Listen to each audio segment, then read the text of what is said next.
Bonjour. Bonjour, everybody. Ce soir, nous sommes parlé de Bang Olufsen. Oh boy. I'm trying to figure out. I had it here. How to link my phone. Jesus, because I'm gonna die. Anyways, go on. Continue with your shillings. I'm gonna figure it out. I don't have many shillings. Go buy something cool over at Skinny Play if you're looking for shape covers or that sort of thing. Who knew? I'm cold in Florida. That's fucked up, bro. I I can't didn't. feel bad for you. I do not feel bad for you, actually. Je cherche le baguette. Omelette de fromage. Nee, au fromage. De fromage. And buy something Skinny Play, use promo code 10% off.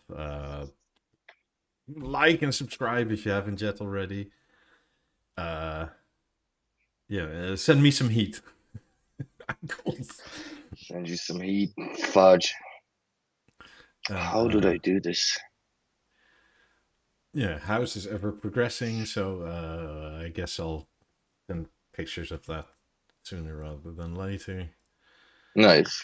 I posted in Instagram for the first time in forever. What'd you post? The cat was chilling. Nice. And anybody in the chat knows how to link the bloody PC to the Samsung phone. I had it going yesterday and I completely screwed it. So if you have any suggestions, let me know. Because I want to share some screen and I want to show you guys. There's a couple different things that came on the app and updates.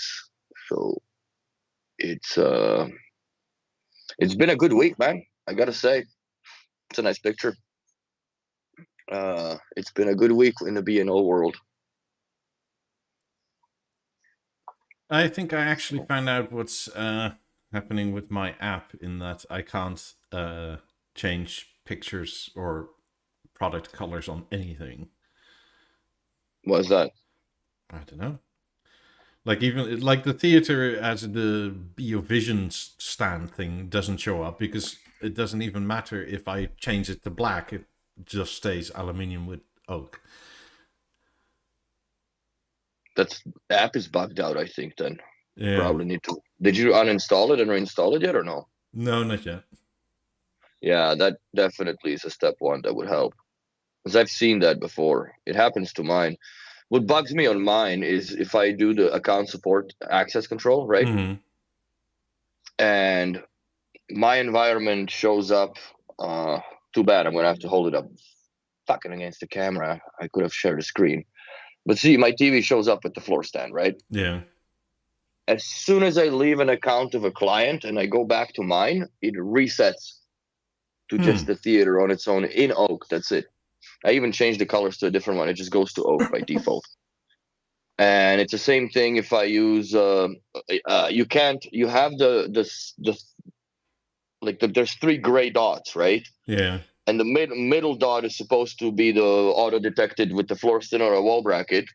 Because on my phone in the shop, if I go take over the access control or account control on the storefront, I can go in and change it in here, and it shows the 65 we have on the wall and 55 on the floor. It shows them on the proper stands. But as soon as I leave the app, mine is reset, and in the app of the store on the iPad, it just shows up those gray unknown picture that B&O has that icon for. Mm-hmm. That's all what shows up. So it's pretty bright in here today, I must say. So yeah, so there's that. For all of you that haven't really paid attention, I don't know if it wasn't last week, it was this week because I don't know, the days just slide by now.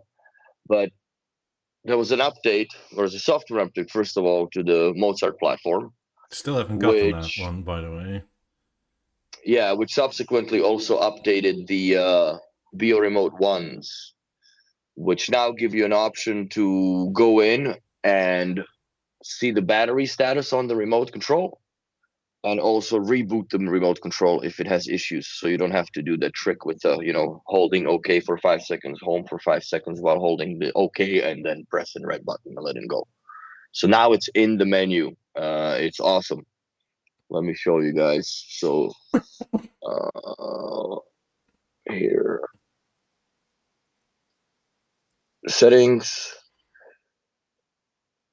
advanced, and you should see now system info and reboot between the factory and languages.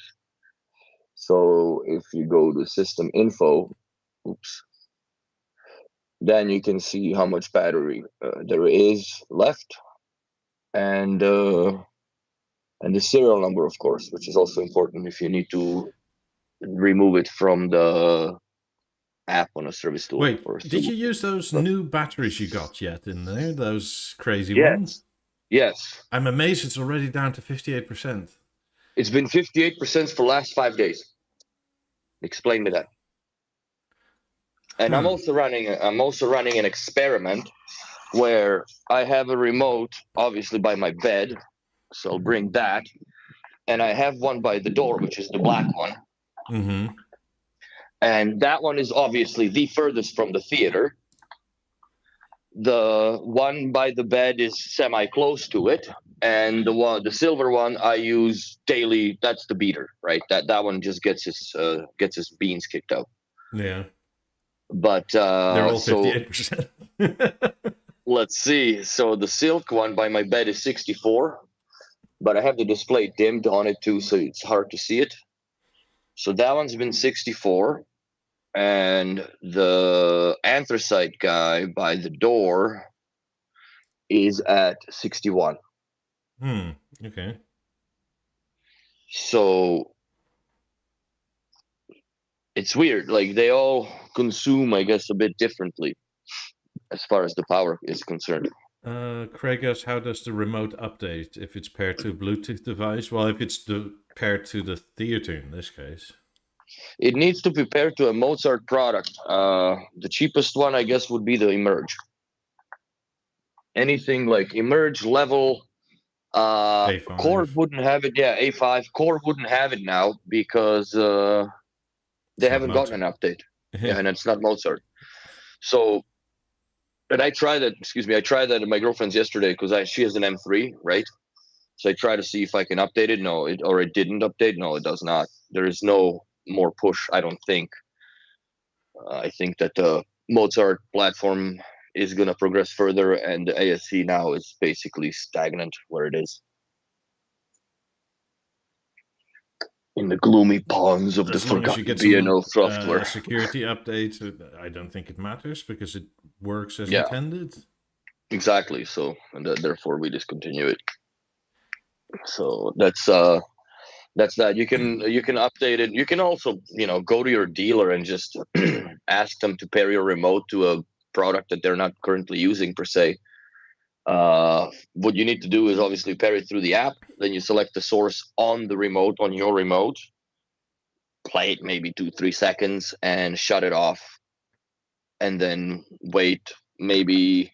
Sometimes it's within 10 seconds I've seen, and sometimes it's within 5 minutes. It depends. Best way to do it, if it takes forever, sometimes, like I had the biggest problem with the anthracite remote to update through the theater. It took me 6 times try.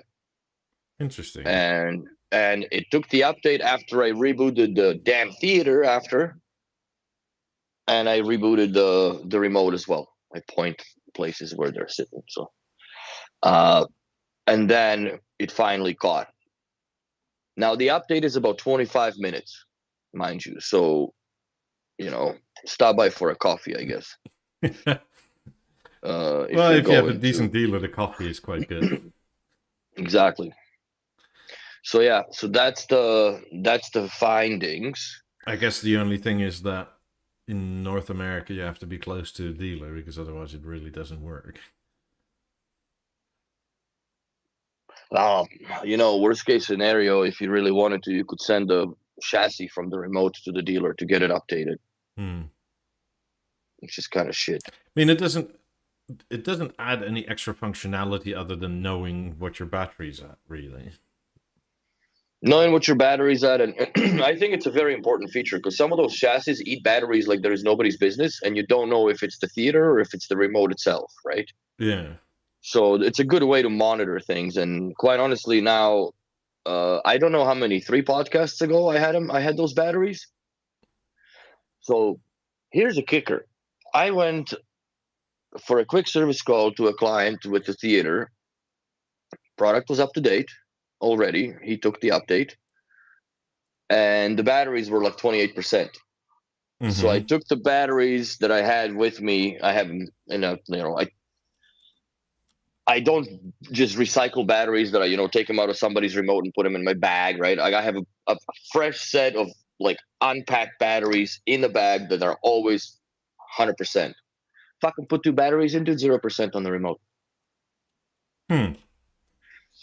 Put the other batteries back 28%. I'm like, okay, so these batteries are dead out of the box. So it also give you, I guess, as an installer, something to confirm that you actually are giving them a full set of batteries on the day of installation, I guess, instead of you're putting those whatever they are. Now it's Varta, so I respect that. But then again, it could be that one is less than the other charged, right? So you don't have the complete voltage. You might not have the 100%. Sometimes maybe the batteries that they put in there are dead to begin with, and you get maybe 25 or 50%, and then the remote is done 2-3 weeks, and you complain to the dealer, right? So this is a good way to check. I big props to B&O for that. And I must say, that's about since it I about the moved remote. here and like did a bunch of updates, the battery's been okay. I haven't actually needed to touch it. Whereas in the beginning, it was like 6 weeks. I didn't touch it. Like the only reason why I touched the batteries and the remote control was because I bought those rechargeable ones, right? Yeah. So speaking of the bloody racing brick, now I'm gonna go buy an Xbox remote controller because there's a company or whatever, like bunch of basement nerds came out with a company called Pibriggs, and they wrote a code that via Bluetooth you can pair into the Lego box, like the brain box, right? And you can pair a freaking Xbox remote instead of using the phone and the app and the keypads. Like it's glidey, it's all shit, right? So I'm coding my Lego today. That's that. Besides, like sideways or sidetracking a bit. So that's cool, and I also like the fact that it says the remote serial number. So if there You are check how obviously old it is. scenarios that I'm not the only one with 3 remote controls in the house, but you can at least tell what remote is what without taking the pin out and sliding it out and all that nonsense. So that's cool. Yeah, because mine are tight as hell. Like I always like even with the correct pin and pushing and things, I always feel like I'm gonna ruin the screen. I just don't like when you put the pin in, right, and you pull on it, it fucks up the aluminum on the inside of the hole if you go hard on it, right? Because it bends it. Depends on what metals you use. Like if you use a cheap shit SIM card ejector, then it's gonna bend the SIM card ejector before it damages the aluminum too much to be noticed. But you will get like these little, tiny ridges. This is not possible to show on the camera, I don't think, especially not on a webcam. Where is that hole? No, I don't really see it. No, I you see the can't see hole, it. but I don't see the damage. Yeah, there's a little bit of it, right? So like you always have to like. I usually just like when I push the pin with my index finger Hmm. and I slowly thumb up the display, like maybe 2 mils most, and then I pull the pin out, and then you can eject it. But yeah, sometimes people just reef on it like, oh, that just breaks Yeah, my my fucking heart. original one is one of these deals, right? Hmm. Like it's nice that it's that tight, but like holy hell is it tight? Like it's not one I of had those one. click and it just sort of wobbles out. It's no, you have to Yeah, I like know. I had one that the OG chassis that I've had from the first Avant I've owned, hmm and that one took a dinger off the aluminum leg off the ottoman on the Eames chair. And dude, like pulling that out was unbelievably tough because it literally pushed against the keypad by like a good half a mil. So that one was yeah, that one you didn't even have to worry about locking it in. So but yeah, so that's that. I cannot figure out how to do this remote screen thing. I had it done happening yesterday. I was all proud of myself, and today it's a fail. But at any rate, the biggest update is on the app in the theater, more or less, which is possibility to finally adjust volume gain on individual sources. I want this update now. Bloody So hell. so we go to settings, and then we go to sources, Mm-hmm. and then we go to source behavior. Which I don't like about this menu is once you pick, well, let's say for me, let's go media player. Mm-hmm. So I pick the media player, and here is finally the volume gain. You can go up to 12 dBs on it, which is pretty fucking cool. However, the my button's overridden. So if I say my button 2 on the YouTube and I have set volume at 50, Mm-hmm. and I modify the volume gain by, let's say, 12 decibels, so it's significantly louder. Yeah. If I go YouTube from the remote, from the TB list, Yeah. it will load the volume of, I think my thing starts at 40 plus the 12 dB gain. Yeah. But if I press my button 2, it goes to volume 50 with the stand where it's supposed to go, and no effect from the volume gain. So you have to delete them and reset them. I tried. And that doesn't work? No, it ignores the volume gain on the my button. So I don't know if that's a forgotten or a mislooked or missed whatever glitch, but that's it. You can do that from the TV sources, and also when you tap on your music sources, you can do the sensitivity on the well, you still have to go to the bloody source behavior, Mm-hmm. and then you have everything in there. So even your AirPlay, you can adjust the volume gain on it. Sorry, I'm not in the screen. So it gives you, other than the QPlay. Finally, they should just remove that from the list in Europe, in my opinion. But that's just my opinion. I still don't like. I think they really should introduce a feature where there is a way to disconnect Spotify Connect from other accounts, because that still happens to this day. I've renamed stuff in my girlfriend's place yesterday because her living room and my living room, they're both in caps, and they show up on the bloody what's it called? They show up on her phone, right? But one is her Apple TV in the V1, and the other one is my TV in the house. And even though we're 5-minute walk from one another or 10-minute walk from one another, the goddamn theater starts playing the music. Even though I'm watching YouTube or something, all of a sudden, like, her stuff comes, like, oh god, this, man. So that's one thing that I think should be somehow better managed as far as the whole thing of everything.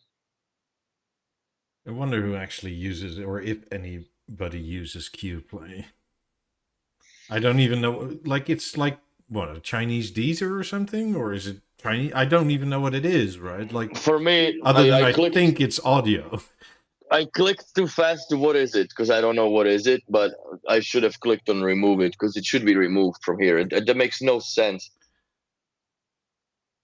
Like, I understand that, if there's region restricted apps, why the hell do we have those apps? Because they don't have the other apps. I'm sure in China they don't allow it. So Wait, even if I Google it, like, let's. I get QPlay Kids. Wait, what is? Oh, so if I Google QPlay right here, anyway, I get some sort of bicycle company.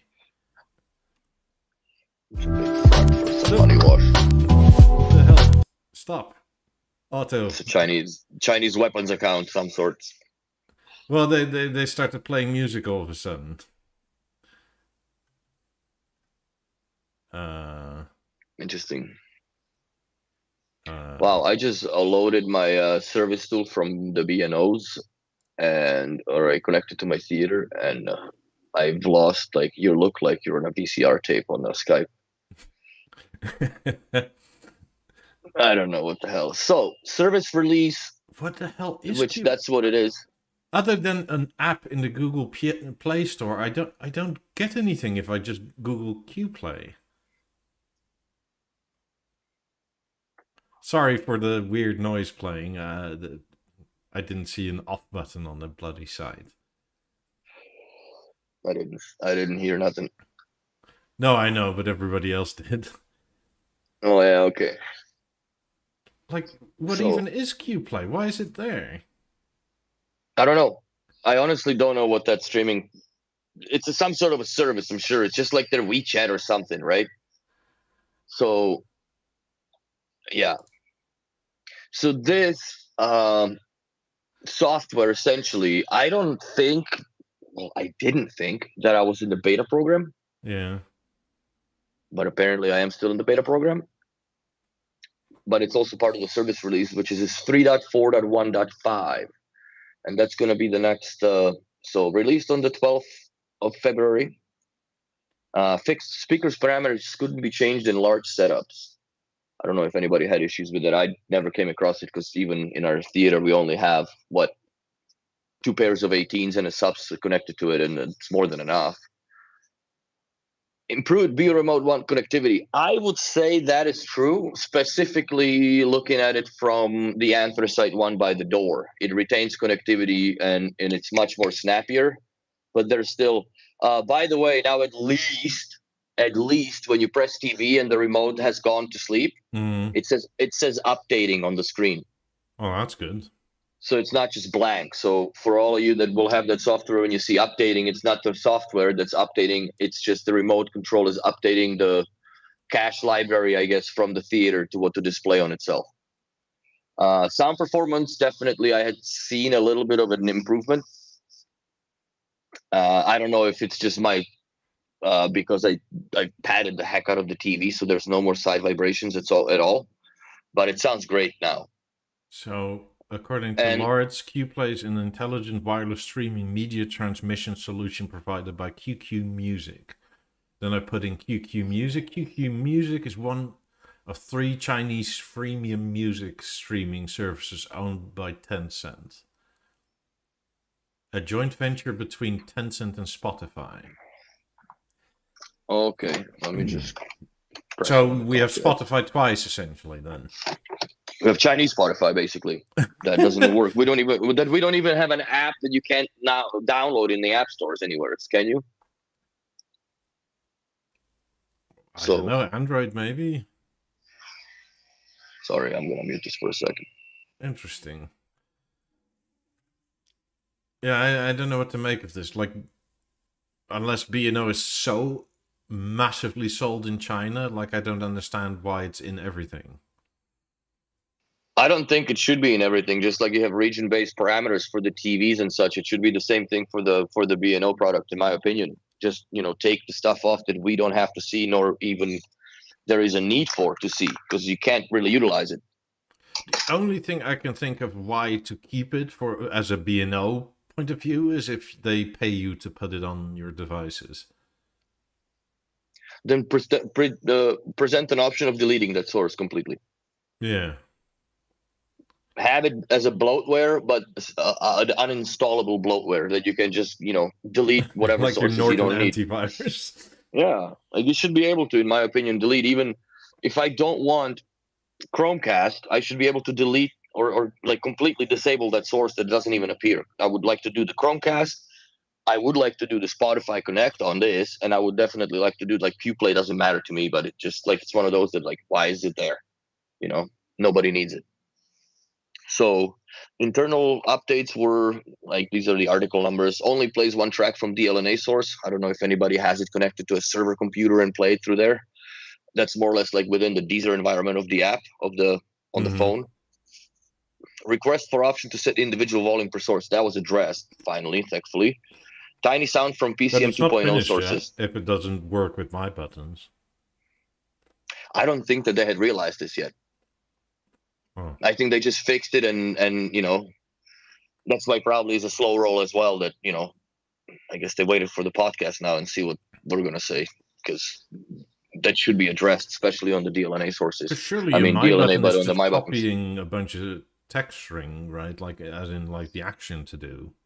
I think what my button does, it just copies the status set, but ignores the volume preset, I guess, because it's not what you're doing. You're gaining the volume internally of the source. You're not taking the volume as a number digit on the, like saving the volume 55. Yes, it saves the volume 55, but for some reason it then just defaults that volume, or loads it without the gain being loaded. I don't know why, but that's where the miss is. Then basically it's a duplicate article, in my opinion. Does not proceed to the next track when streaming DLNA or via DLNA. And keep sound settings from previous source when selecting Deezer content via the app. I had seen that, and that's good that they fixed it. Speaker parameters could not be changed when more than 12 speakers are connected. I And don't have enough speakers, apparently. Test it and unmutes after 5 seconds. So I guess when you pause it or something, then it just goes back to play. So that's what's been fixed so far on here. So we'll see what else. What's all that steam outside your window? That's how windy it is. Because it's like literally like white stuff gushing in. Yeah, no, that's snow blowing off the roofs and stuff. It's pretty gnarly outside today. Yeah, it's a stay-at-home day today, bro. Like, you cold? Tabarnak, come over here and see how cold it is. Oh yeah, and the door opens and just Canada. Oh yeah, it's only -4. But hold on, it's snowing inside here now. Yeah, there's a lot of snow coming. Oh, somebody just got the 3.4.1 update on the Discord, I see. So yeah, the remote updates itself, but just be conscious of the fact that when you update it, just don't touch it for at least a half hour, and just don't even look at it, because the more you look at it, the slower that percentage goes. Actually, there's a sensor. There's a sensor in there to know when you're looking at it. It's like, slow it down. I still actually have to unbox fully install my Anthracite remote. Still haven't gotten around to it. Also, what do you mean fully install? Just put batteries in it. Yeah, literally that, and then connect it to something, right? Connect it to everything, bro. I'll do the same thing. Delete the BeoVision out of it first of all, so you just don't have that. You don't need the IR out of it at all. I'm thinking about it. I should email the Pybricks to see if they can build a code to make a Beo Remote 1 controllable Lego. Sweet. Why not? And my Beo Remote 1 just drive around. So yeah. So you want the diamond? Yeah. I'll definitely do the diamond for like up and down, left and right, go right. Sweet. It'd be cool. Play button for the lights. Interesting. That's it. They probably can do it, or those guys Henrik knows that make those hotel. Oh, the crazy remotes, yeah. But yeah, so far I'm very glad with the direction that they're going with, at least with the updating the products, the way that they're listening, which is good.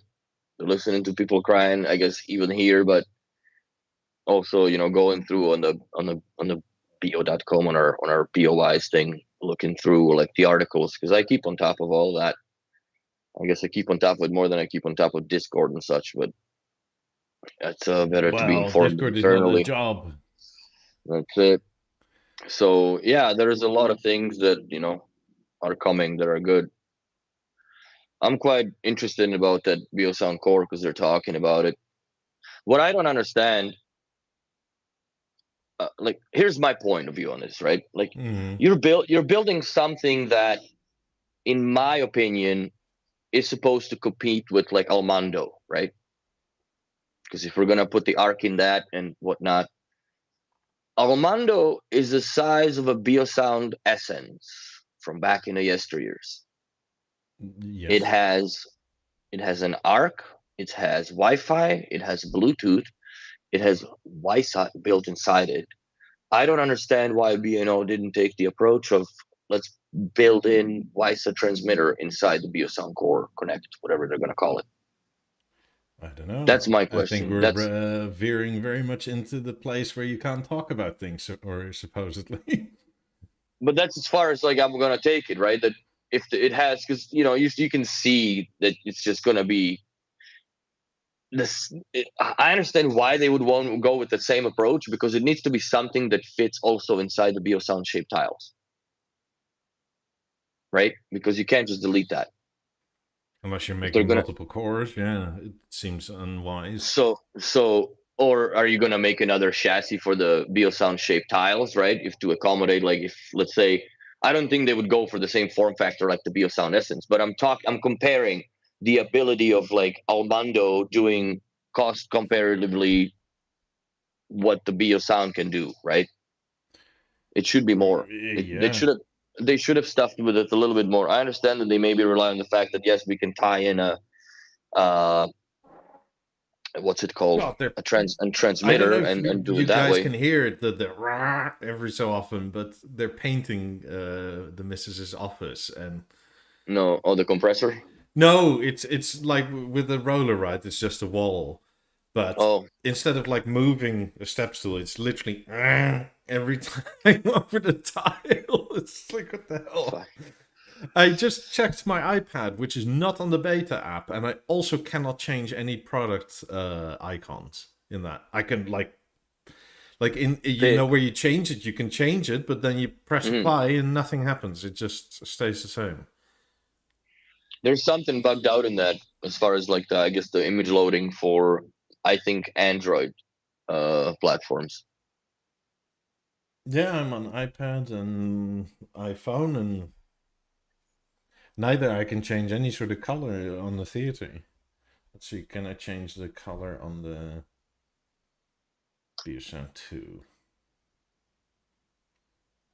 Uh, let's make it green. Oh, BeoSound 2 is fine. It's just the theater. Yeah, theater has issues. And you can change a whole bunch, but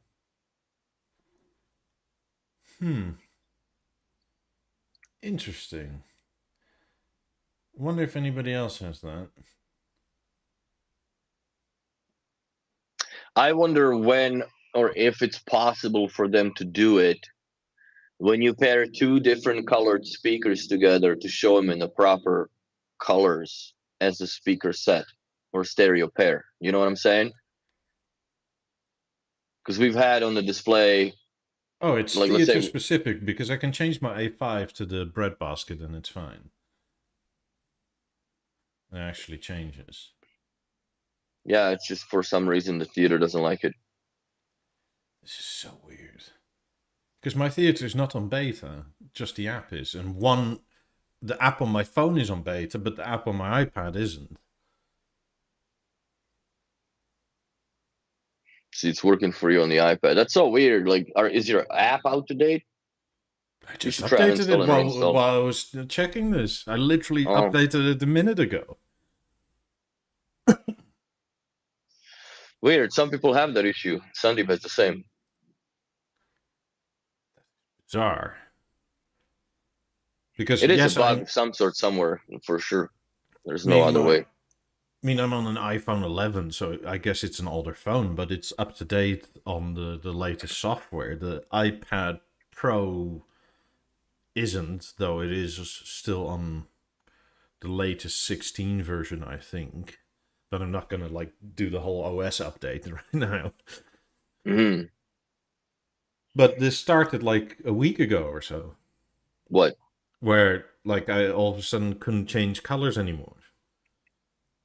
Because when you first said it that it would come with the stand, right? Like I tried swapping it and like I was just like, well, maybe just the silver doesn't work, but all the other colors did work.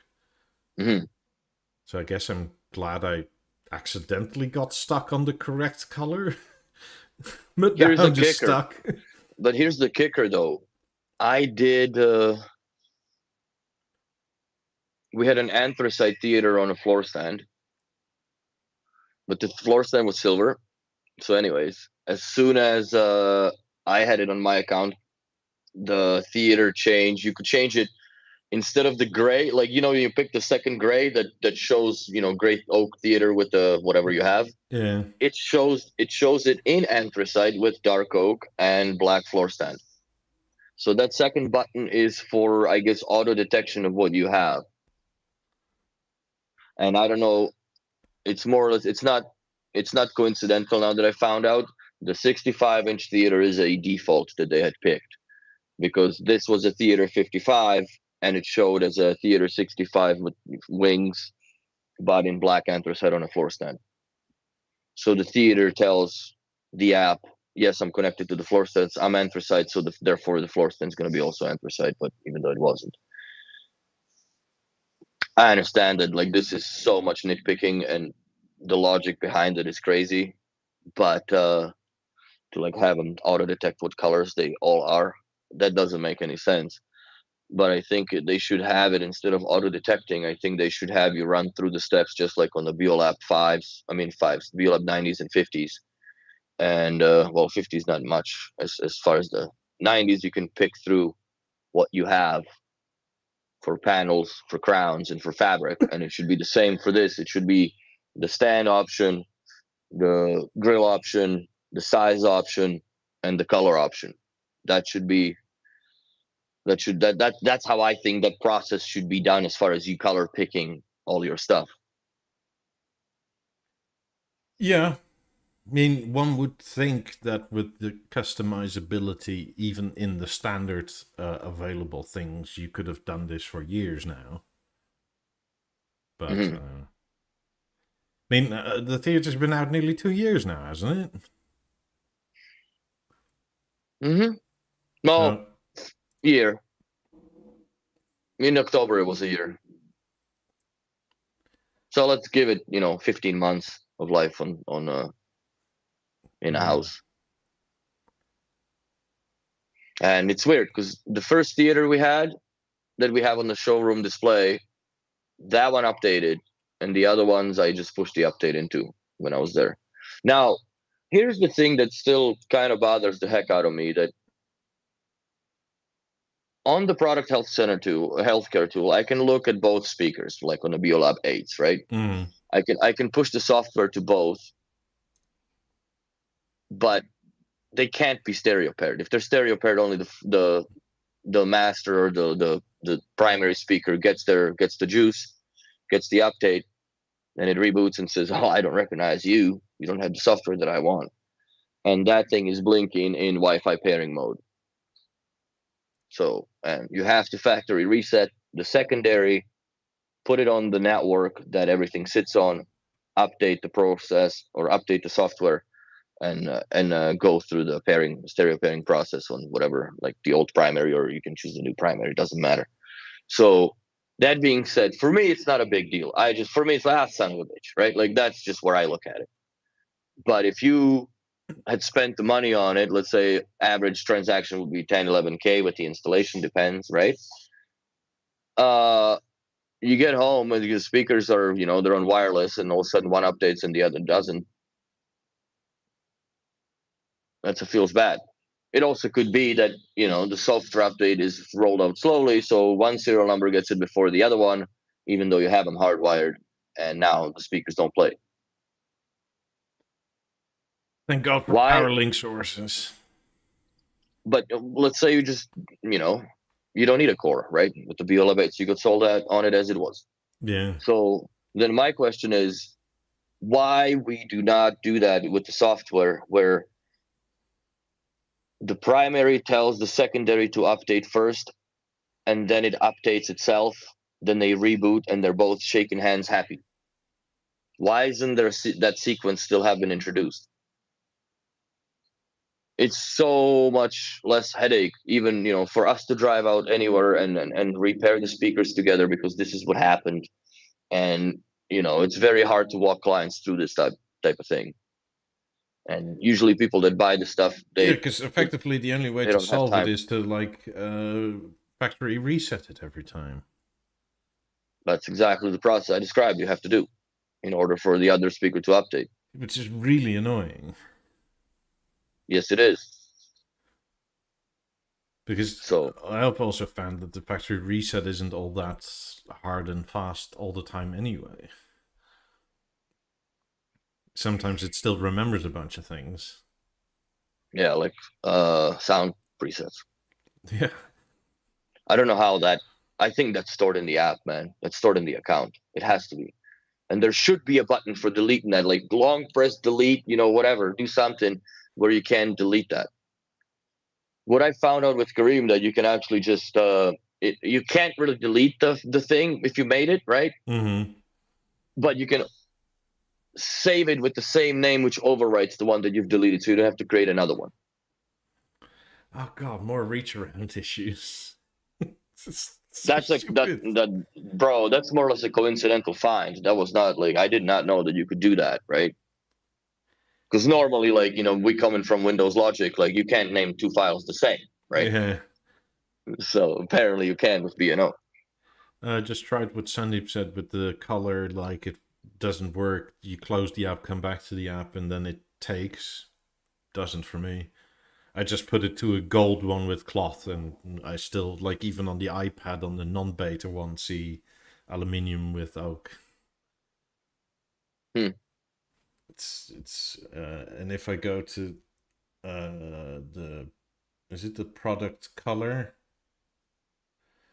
tab, it loads and the gold with oak is, or gold with cloth is selected, so it's saved correctly in that side. It just doesn't portray, Doesn't appear on the main page. no. And I also don't get something went wrong screen at all. Interesting. Because apparently it's doing it well, it's just not showing it on the main page or on its own product page. Like in the main page, it's still the same, and if you go into the product, it's still the same aluminium and oak. So it's bizarre. Yeah, that is a little weird. I mean, then again, my app has been sort of, I guess, stuck in certain ways because I still can't get rid of the previous Deezer account I had. How? Like you log out, right? It doesn't disappear. It just shows you logged out, but you can still see the account. You log into a new account. Yeah, you now just have access to playlists from both accounts.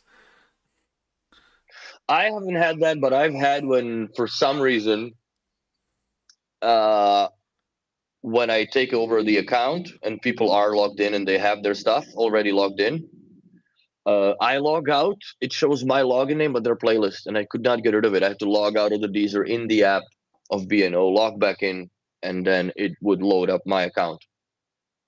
But it showed their account on my profile without my music.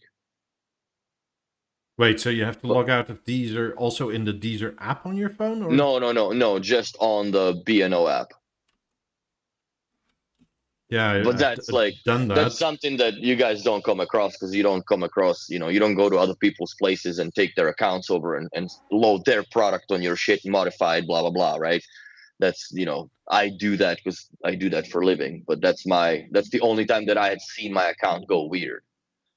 I like the fact that they fixed the Deezer bug where it actually loads the entire playlist now when you want to play the playlist, not just one song and it stops.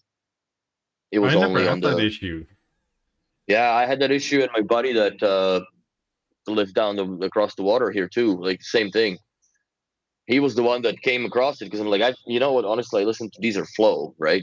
And for some reason, this thing is far more redneck that I'm leaning towards, where the Emerge is playing like robot violence, fucking dubstep shit that I don't listen to at all, right? Like, say I put a song on and I step in the shower and the song finishes and all of a sudden there's electric demons coming out of this thing. It's fucked up. And you change songs and it just goes more lava, like it's just downhill. Down by you. Oh, great. And then sipping this on thing my and then this thing is all about the moonshine bullshit, and like I don't understand. I really don't understand and like I would love to have some clarification on this like color shit on the Deezer. I'm sorry that I don't understand, but like, can we have when you poke it to say what mood this is? I've resorted actually to using Deezer on the LG because they've now initially since I like 6 months or 6 weeks ago said it was crap. They did 2 updates all of a sudden, Oh and yeah, and now it's actually quite good. but it burns your panel, no? No, after like a minute or two, you just get the fireworks thing going. Oh, I don't like the fireworks, bro. Yeah, you can. I guess you can turn the TV off if you want to, Yeah, you can do picture off if it's available. but at least you get metadata whenever you want to. Hmm. Another thing that I've done since I had did the padding on the display, I put Tessa tape on. Basically, I made like a little horseshoe that exactly goes around the entire VESA mount. Mm.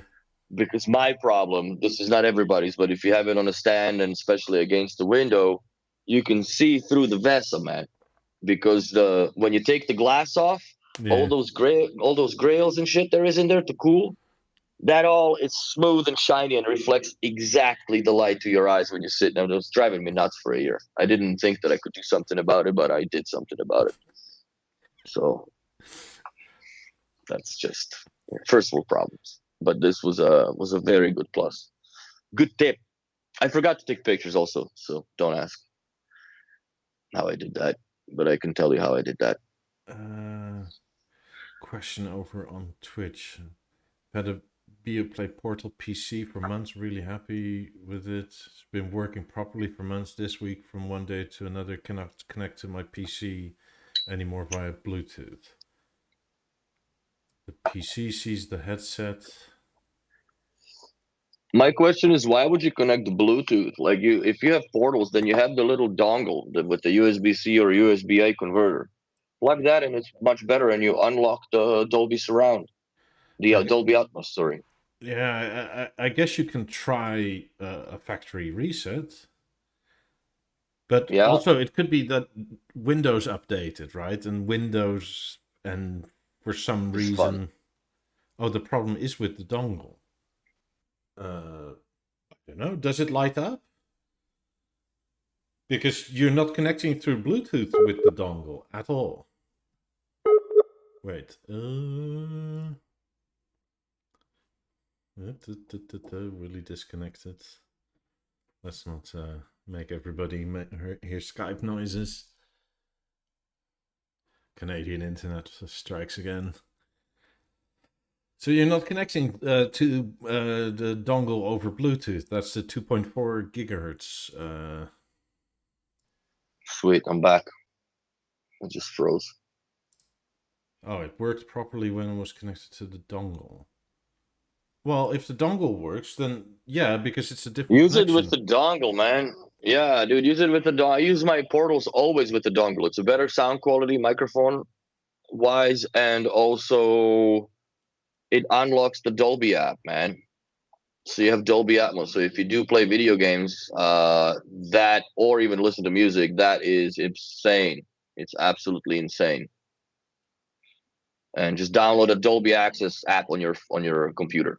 As soon as you plug in the dongle, it'll load up the app. It'll activate. You pair the speakers and the license. It comes with the headphones. So I don't know what you're doing.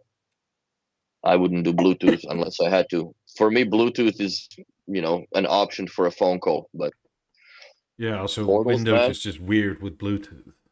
Yeah, portals, bro. Hook them up with the dongle, man. You'll never go wrong with that ever. Unless your dongle broke, but I almost doubt that. But then you can still buy a. I used to have a. Well, you can buy an Xbox One, right? If it's an Xbox One, you can just No, buy the it's the Xbox PC dongle. one. If it's a PC Mm, one, you can write your local dealer and or start a case. let's see if we can get one. But Let's your see. computer sees the portal because I have the same one, right? Like it sees it as Mm, USB-C in the audio. Well, if you use USB-C, that is. But I think it sees it as USB. What is it? A, B, C, whatever. Is there accessories?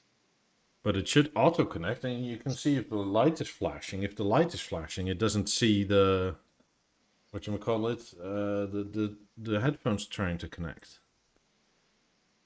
I would try a factory reset in that case. Just BeoPlay Portal PC. There we go. Give me a second. Let's see if we can buy that. If it's available, I can at least check. I would hope so. Complete spare parts list. Flight adapter.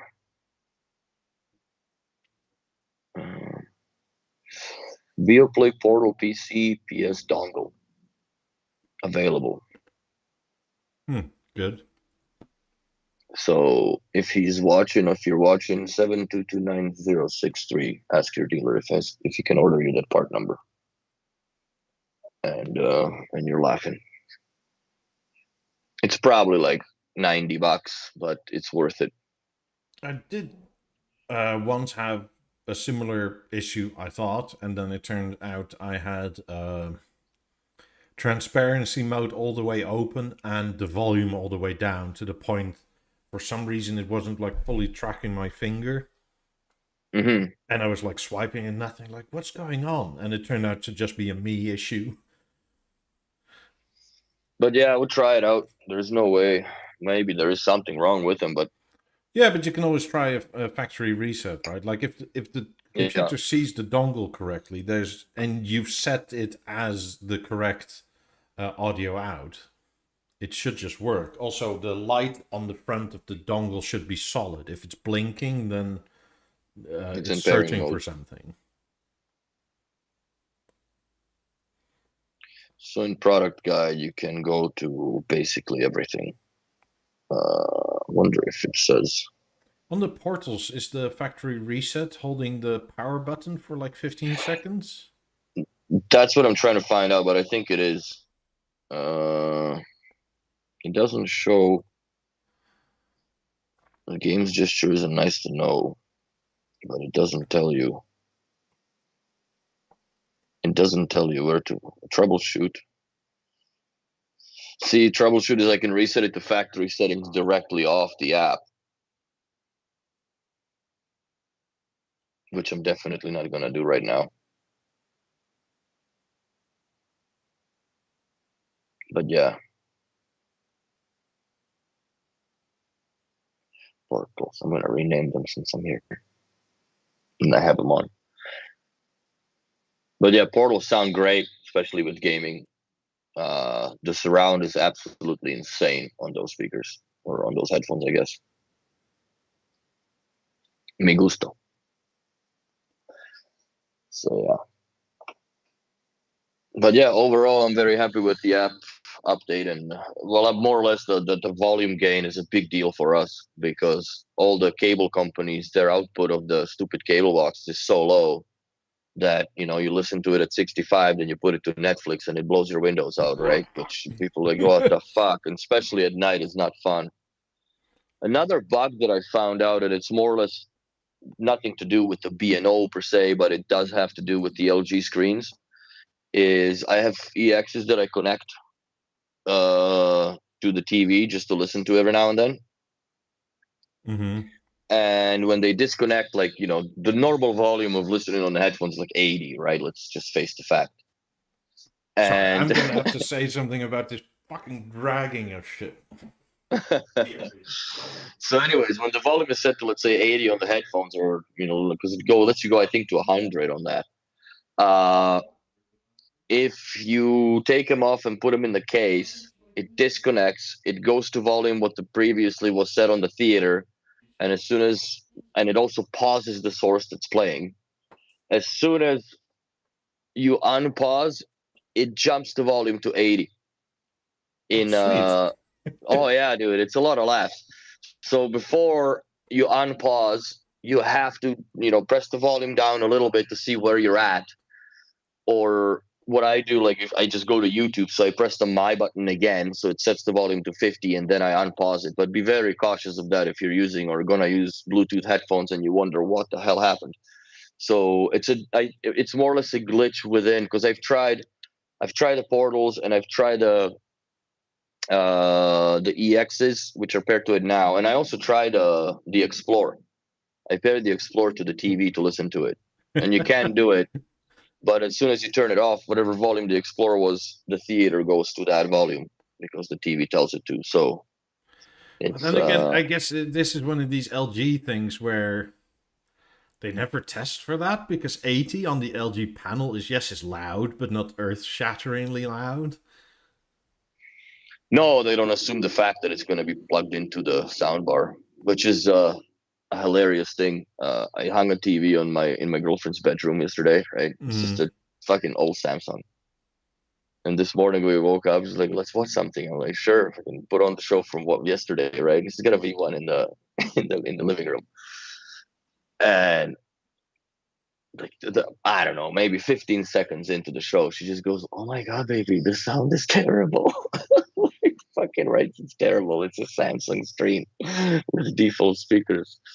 So I think I'm gonna go and take an M3 and hook it up to the TV as a line input, but I have to disable the delay, which then I guess it nukes the network link or BeoLink because of the disabled delay for the line input. But I think it maybe only does it for the line input. I don't remember anymore. I'm gonna try it out. But yeah, that's not stomachable, bro. Yeah, it's been a while. Also, yeah, those whatever they sort of gained in design for picture quality and just flat panels, they lost again fully by like adding speakers to it. Yeah, but that's pure physics now, right? It's just you can't make, like my uncle said, can't tie a whip out of horse shit. And you can't do that when you have a wafer thin TV to have a deep bass out of it. Like there's nowhere to put that bass to come out of. No, but it would almost be better to not have it at all. Well, but they can't, because like, I guess there should be an option of just like a sole monitor. That's it. Yeah. Just to have, I don't know, how you have the CG and whatever class, just have an E class, like an empty class. They Where it should does do all the that, smart TV shit with just an HDMI out, but no speakers whatsoever. and better acoustically padded on the inside. Yeah. That's the only thing. That's the only thing that I would say. But then again, those speakers cost them piss all. How much do you think? I think that the mold, the plastic mold that they use, the ABS plastic mold, is more expensive than the speakers that go in it. Wouldn't be Because surprised. if you pull up the picture from my panel, like the speakers are about 7 inches wide by about 10 inches long on each side. Mm-hmm. Where are they? Fuck. Because it's this thick. Now, how thick is the plastic? It has to have a certain rigidity to it. If there's structural ribbing in between it, like there's only so much that they can do. And with the AI sound, like, yeah, vocals are okay. You can't expect any big sound out of it.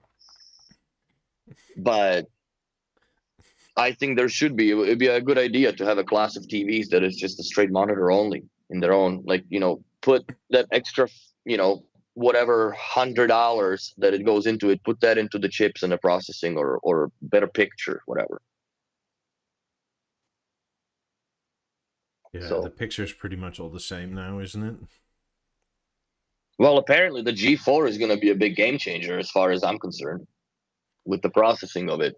Like, I don't think that necessarily the panels are then just the stupid nits and all that brightness nonsense, the brightness war. But I think the brightness war is slowly wearing down because people are reaching the point where like, how fucking bright is bright, man? Like, I don't need to look into the laser flashlight the entire night, right? Like, come on.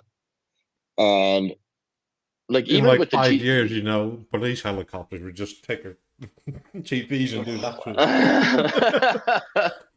But to me, it's just like it's enough. Like when we're watching a movie, let's say, and usually it's a dark scene that's followed by the bright scene, right? Like that's just normally what happens, or vice versa.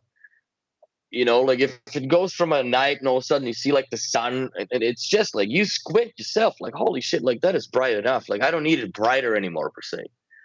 But then again, I think that the focus where it should be is making a better pictures out of those shitty streaming apps that we have, and they're all shit.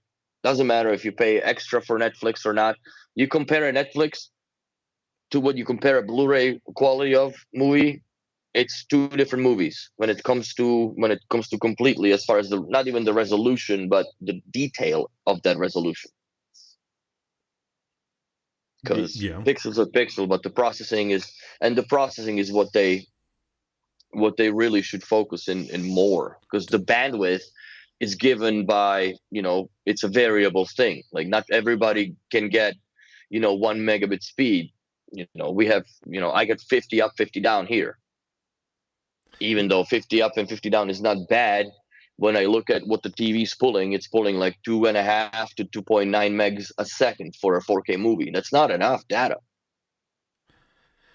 No, 4K Nowhere Netflix near. is advertised at 25 down minimum.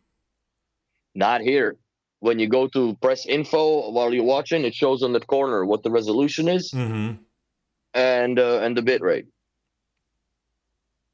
Yeah, okay, but the bit rate of the picture is not the same as the download rate of the file necessarily, right?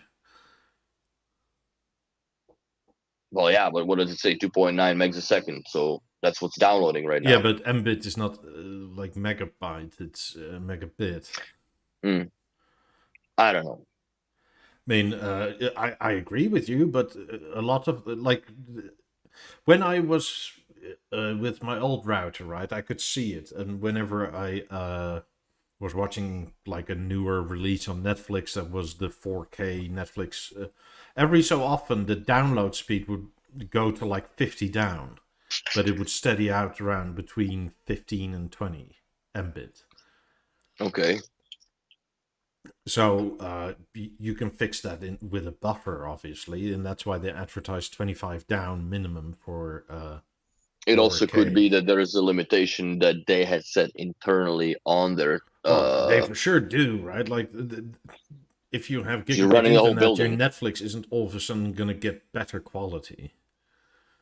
Well, no, I don't know what the speed goes into the building, but that entire network is fed off of that one internet line, and there's a majority of young people which Mm-hmm. are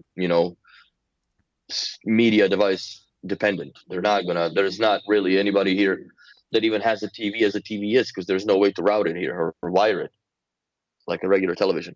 No, unless you have YouTube TV and that sort of thing. That's it. It's all consumed by network. It's all network TV. So Yeah, it was actually a problem for Netflix. Even the people that paid for 4K weren't getting 4K when the whole pandemic thing hit. no, I know, but they were straight to the tits when the pandemic hit. Everybody was home trying to download shit. That's where they realized how weak the internet actually was, when people are not doing anything other than doing shit. Just Netflix and chilling all day. Netflix and chill, bro. What are you gonna do? Can't go to the grocery store, and if you can, it's only one person out of the household. So fuck everybody else. Here's the remote and Netflix. Daddy's gonna be back with the bag of popcorn. Yeah. I guess it's mostly me then. It's the product color changes seem to work for everybody. I guess I'll remove it from everywhere and see what changes. Or just uninstall and reinstall the bloody app, maybe. Yeah, That's the but I easiest. somehow have a feeling that if I just delete it from my phone, since it's tied to the same iTunes account, it'll be sort of remembered in my iPad, and I'll just copy Mm. paste. I don't know. Maybe it's like Stefan said about caching things, since it sees it present somewhere like else, right? Like, oh, that must mean since it's the same thing, you must mean Yeah. you want the same thing on both sides. So Yeah. we'll If in see if we doubt, can just make that happen. yeah, I would just reinstall the bloody thing, because that's more or less would be the solution to the problem. Clears it all out. But yeah. mean, even And with so I would imagine that over-the-air TV, you can see the bitrate change when like there's more movement. Like the bitrate goes up when you are just have an antenna, right? Mhm. For me, what I notice, it doesn't matter what quality I watch. I see the jitter in the picture in the movement. Is it normal, or is anybody else can see that? My girlfriend can't see it. She's like, no, it's all smooth. I'm like, I can see like almost individual frames. What am I have a matrix view or like tabarnak? What's going on? Like I can't understand why. That Like I that can can, also see like the the neon lights and shit, or even LEDs. I can see them flicker in the corner of my eye. When I look at them directly, obviously it's stupid, but I can't see it. But it's as soon as I see it from the corner, I can see the jitter. It's weird, even in the cars. well, so certain people are more uh, attuned to that.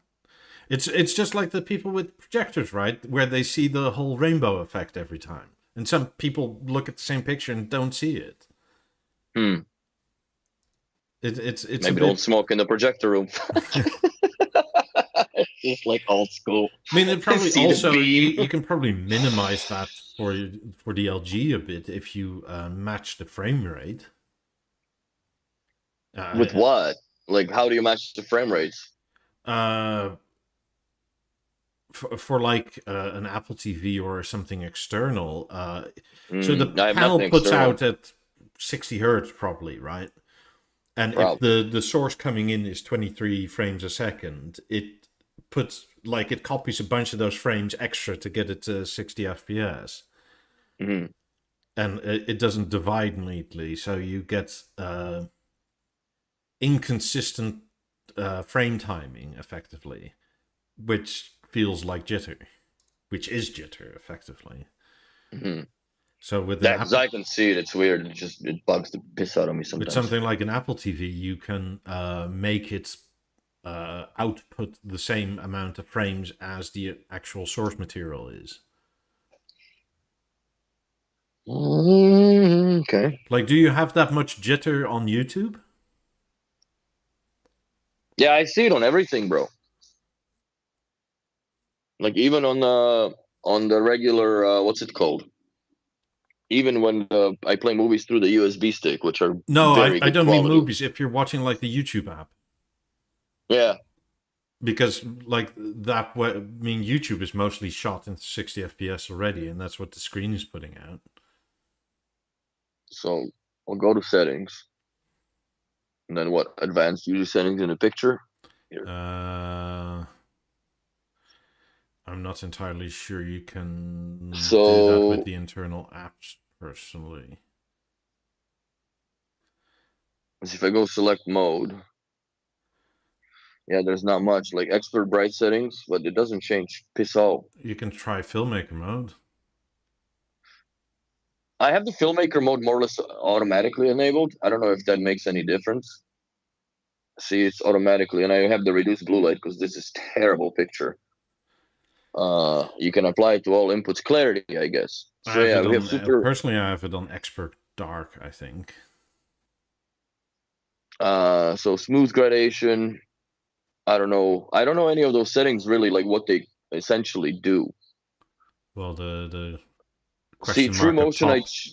I think yeah, that's the help. But I changed it. I think from natural to smooth movement. You can I try don't know. turning it Maybe off. I don't. I don't have that off is on. no.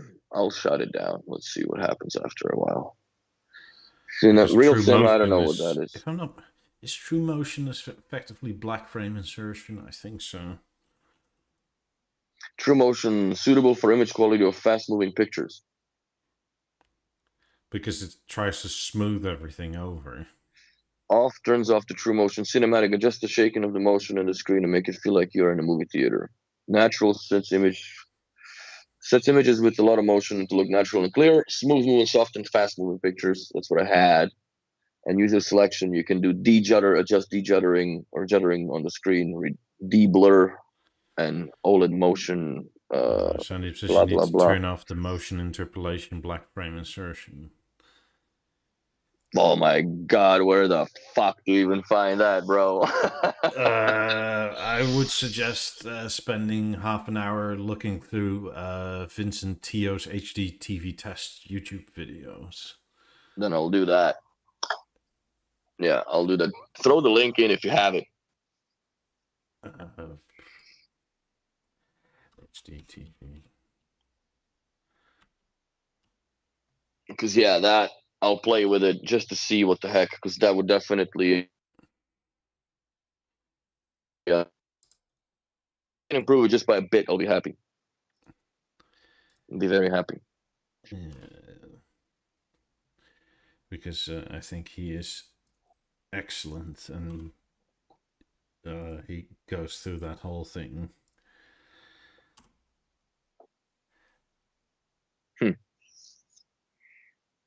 Yeah, I'll put that in there and watch later.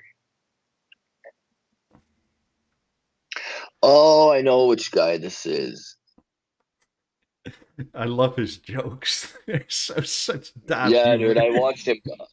Yeah, dude, I watched him a few times. He's very educated about that shit, which I like. Yeah. I've watched a few things. But I Yeah, think I'll he play made with that. a guide for like I can sort of optimal settings, or like the way he would have it. Hmm. And Yeah, that wouldn't be a bad idea to have set up like that. I mean, it doesn't guarantee anything, right? Like, Well, to each their own. It's like how much salt do you want on your steak? It's the same thing, like how I would set up my BeoSound theater versus how you would set up your BeoSound theater. But you know what? Fuck. At some point, we can have a dinner together. I'll try your cooking. I would set it up with more 50s. So yeah, I'll snoop around and I'll try to find it because why not make it 100% if it can't be, right? Yeah. But yeah, So it might also be inherent to your eyes, where like maybe if you have those projectors with the spinning color wheels, right? Like where you just see that rainbow effect, and other people just don't. I never really paid attention to that because I've never been around many projectors at all in my life. Same. I did not. I mean, but some people like watch at a projector screen and they sort of see that whole RGB color space just moving like that over the screen, and it annoys the shit out of them. Mm. Because it's literally like you see the color wave for people that don't see it, like coming down like that. Hmm. Hold on, Sandeep is giving me the. I'm going, bro. I'm going. I'm doing it now. I'm fucking doing it because I want to see if that makes a difference. But I also watch a lot of dashcam videos, so yeah, there's a frame rate missing. Do you have a country of preference for dashcam videos? Russia, by far, man. We see, oh, It's the believe it or "Huh, not, I've been hit." and it's just the freaking ladders just like disintegrate. It is a lot of laughs. Sika bliat. Suka blood, and it's so funny. Advanced settings, clarity. Uh, what was it? And what was it again after that? Super, no, not sharpness. Noise reduction? I don't have it, maybe. Do I? MPEG noise reduction, smooth gradation. And I have real cinema on true motion. What's the real cinema on? Yeah. I don't have. The real cinema is where like big people like this, right? But cinema is filmed at like 23 frames a second. So whenever Mhm. you get a panning shot, you're supposed to get that judder. That is a function of how they want it to look. Fuck that. Maybe that's what's doing it. So I think real cinema sort of is introducing that back again, if I'm not mistaken. Yeah. No, I'll definitely give this a read after the podcast because I'm quite interested as to what it does. And super resolution, adjust clear, Make adjust sure to make true the dim and motion blur is images off. clear. Smooth gradation reduces the phenomenon that outline the images is rugged, and it's a staircase pattern that displays smoother screen. So the true motion is black frame insertion. Yeah. See, this says real cinema optimized display for movies. Yeah, but that's And only then if you like that. Like, that'll make effectively everything you watch a movie. yeah, so I'm gonna just try this now as is. Like, do you get that sort of jitter on, like, your computer screen? Do you notice it? Or, like, if you're just mousing around, do you No, go, like, I see the whole trail of my mouse? a little bit, but not too much. Not as like I have to like see because I'll watch a movie here and watch it there and see if it's the same thing. But yeah, I'll definitely I'll do some reading on that and go from there. Because I think the LG settings out of the box are to impress effectively. Hmm. Like it's what makes people want to buy the bloody thing in the first place, right? But that doesn't Hmm. mean it's all that accurate. And also the black frame insertion is, I don't like it necessarily, unless it's specifically to a film that is in 23 FPS. But for everything else, it's sort of like, please don't. It's doing too much good, more or Yeah, less. Than it's like you get that sort of telenovela sort of feeling, right? Where like yeah. where It where looks very like like is this filmed with like a handy cam or something? Like what's going on? It's like sort of, it has depth, but it's also super flat. It's weird. it looks like a college project. Like Yeah. shot, this was shot with iPhone 13. Well, good for you. But yeah, I know what you're saying because I that's the whatever show that we started watching now or I got sucked into, more or less is what happened because she's like 5 seasons deep. I'm like, oh, we're not rewatching that. And after watching a few of those, I'm like, I didn't have to miss much shit anyways, and you tell me. So watching this, I'm like, wow, this looks like it's a fucking college project. It's like, yeah, it doesn't seem like it. It's just because the camera's all shakier, right? And it all looks flat and very Crayola, I guess, right? Like very Yeah. very flat. So that's But a I'll lot of see. I'll that play with can the be settings. settings in your LG, which is That's it. So I'll have to play with that and see what strikes the note the best. But I have to say, man, I played with the tuning and after the software update even as well. What I need to do, it kind of bugs the heck out of me. This software update, every time they say there is an improvement in sound quality, my speaker position selection it goes from 1 second to 5, 6, yeah. but only the one way.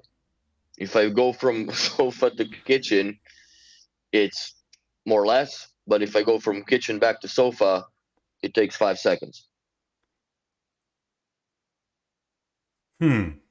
So I don't understand. And if at all possible, which I don't see why not, can we have those speaker preset positions movable on the remote control? That's one thing that I think should be looked at as a next update to be able to move that stuff around. I think that the all the features should be movable in this thing, and it should be in this logical sense, like it is uh, when you don't have the panel on, where you don't really need the options and screen remote to be the second when you press the list. There's no need for that. It should be speaker presets, and that's it. Like I don't even need the stand really because I don't really piss about with the stand. But if I have speaker and sound first, and then stand and options and all that nonsense that you never really use, this is the first time I went into the options after like a month I'm of still just annoyed playing with that it. when you go into stand, you go into manual, so you have to go stand, okay, manual, okay, and then you can move it. That's a silly step as well. It's very much extra or too much extra. I mean, I requested on the Discord to the software people, like, please put the zero back in. Like back in the day, you could press zero, right, and it would center it to wherever your standard viewing position was. Yeah, that was the standby position was 0. And Yeah, then from one to 9, it was those 70 degrees of movement that you but could now have chosen. manually going, if it's not under a my button, right, manually going back to straight is quite hard because you're literally at, like, when you're nearly straight, you go flip, and it goes like, Yeah. So and you're that sort being of said, guessing. also that being said, if you have a my button and a preset, and like for me it's kitchen, so the TV turns towards the kitchen. If I move it to sofa manually Mhm. and I select kitchen preset again, it doesn't move the speaker back. I have to choose sofa and then go to kitchen, and then it turns. So it doesn't really know where it's at then.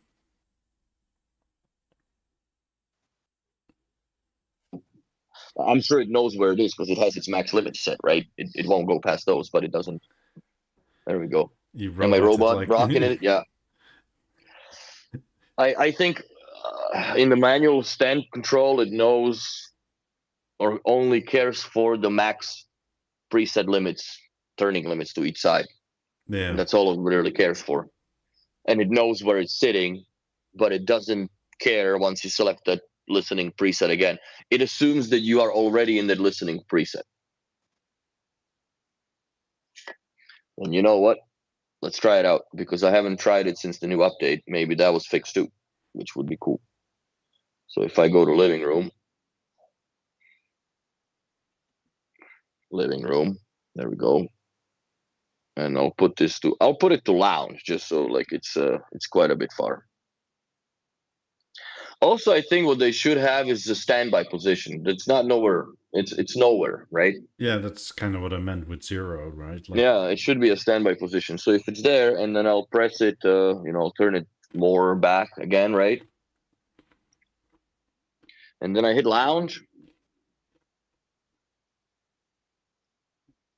It doesn't. It just goes to the thing. It doesn't move the stand.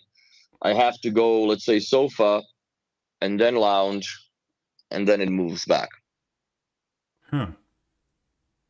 So there's actually, like, it doesn't check where it is. It just... No. It's been put to a place. It thinks it's still there, even though you manually changed it. I'm in manual preset. I'm in speaker preset lounge, so it turns to the couch there and the pillow. And if I, for some reason, this is having trouble. If I do this, okay, let's do that. I'll close the app. And then we'll go back into it. I guess you guys can see it a little bit better this way. And go back into it.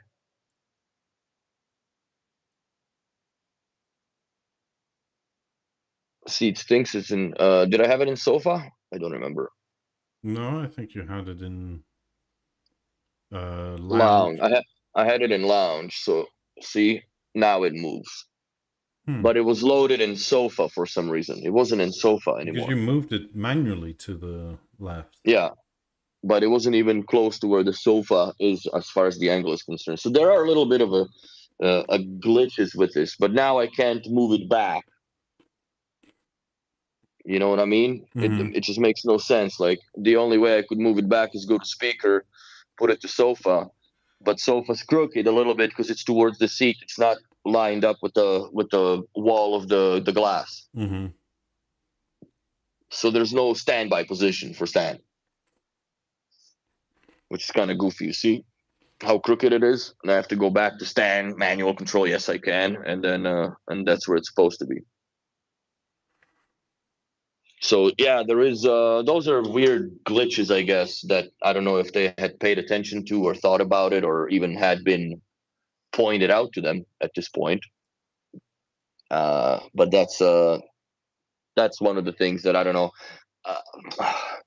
I am one of, let's say, 5, and we did close to 80 theaters.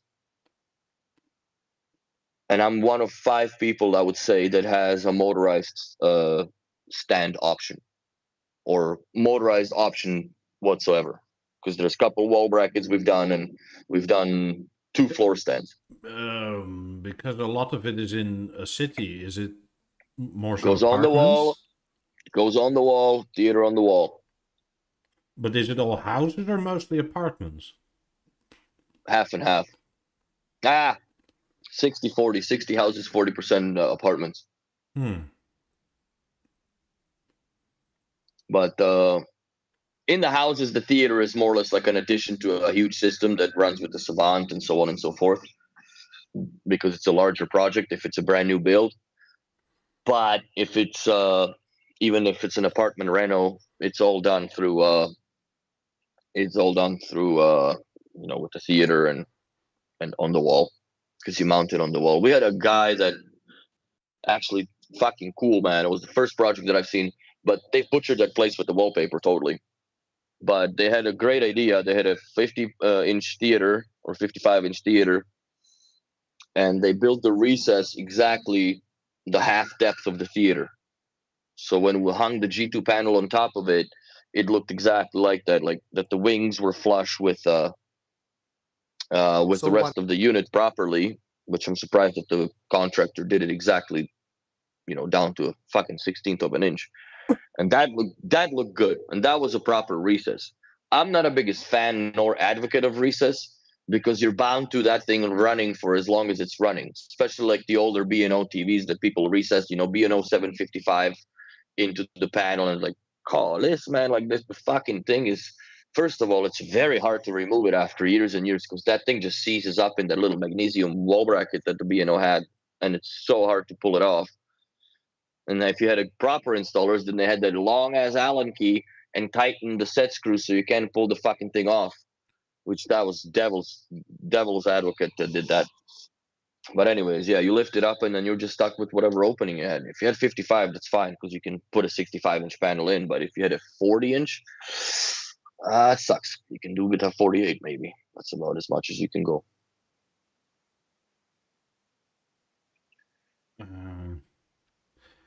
Yeah, so go watch that video with Vincent. Okay.